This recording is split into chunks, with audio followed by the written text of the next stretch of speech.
Do you love books like Babel by R.F. Kuang or Ninth House by Leigh Bardugo? Dark academia, a hint of magic lurking behind every corner. Are you a TTRPG player who's always wanted to play in a dark academia campaign, but never found quite the right system? Well, you might find that Blood and Ink, the RPG, is the perfect fit for you. Now I hear you. Learning a new TTRPG system is a lot of work and requires spending a non-insignificant amount of time and money to familiarize yourself with the rules. Blood and Ink is a rules-light system with adaptable depth. All you need is a set of polyhedral dice and a couple of minutes to pick and choose what aspects, if not all, to use. And the quick start rules are available for free on the ampersand.games website. There's even a free character builder, so you can enjoy the simple process of creating your character and having it all organized efficiently. Let's talk base mechanics.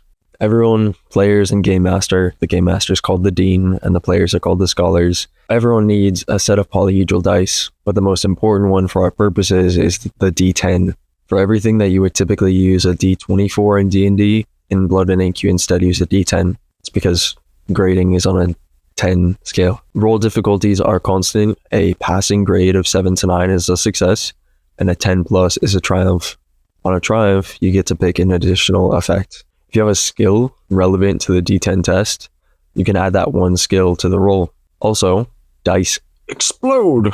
So if you ever roll the highest number on any of your dice, you can roll another of that die and add it to the roll. You continue doing this if you keep rolling the highest number, so there's some real possibility to get some high results.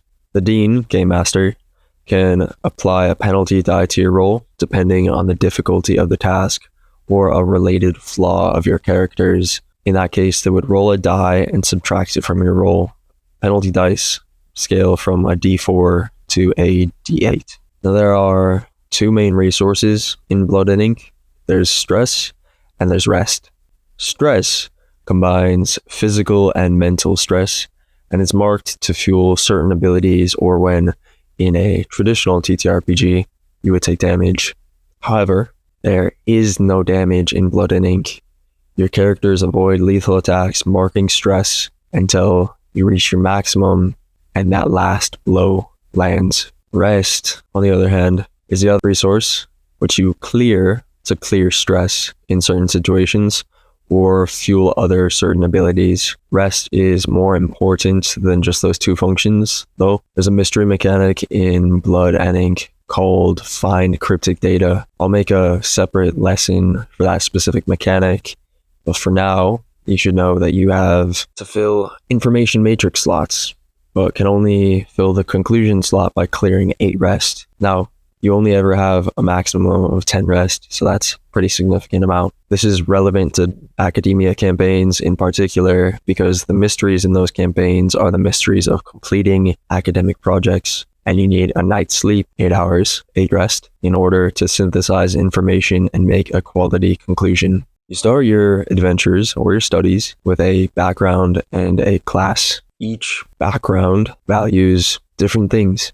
and has bonuses that they can apply to certain roles relevant to them. There's the cultist, there's the gentry, the industrialist, the outlander, and the witch. The witch, for example, practices taboo rites, so their background bonus relates to concealing something, manipulating someone, or researching spells. In the base rules, there are 7 classes to choose from: the bloodbound, the crafter, the gambler, the occultist, the orator, the scribe, and the seeker. Your class determines the skills that you can choose and offers unique equipment to choose from. Your choice of class, it also specifies what pigmentation skill trees you can unlock, but if you're just using the base rules, trying to get your feet on the ground as quickly as possible, don't worry about that. The bloodbound excels in medicine and blood magic. The crafter can build inventions. The gambler is a pro at cheating, lying, and carousing. The occultist is the predominant force of arcane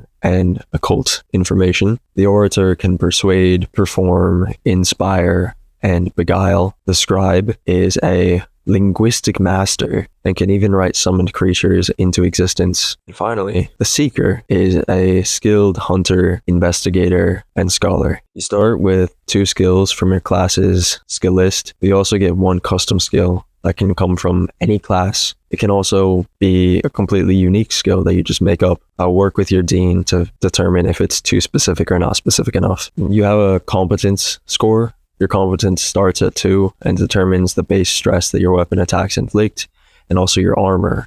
So if you would mark stress from an attack, your armor reduces the amount that you mark. It's kind of like negating the incoming stress by depending on physical armor or arcane armor, your choice. If this were a 1-page RPG, that's all you would need to know. There's more to the rules. There's character advancement rules, load rules, corruption mechanics, a narrative-focused spellcasting system, a debt system, and of course, the find cryptic data mechanic. But I don't want to overload you all. I know you're all accomplished scholars, but we'll get further into those other mechanics in later lessons. If you have any questions, join the linked Ampersand Discord server. The quick start rules can be found at ampersand.games/bloodink-quickstart. You can also find the notes for this video on my Patreon, ampersand.games. So grab your dice, prepare your fountain pens, and study up.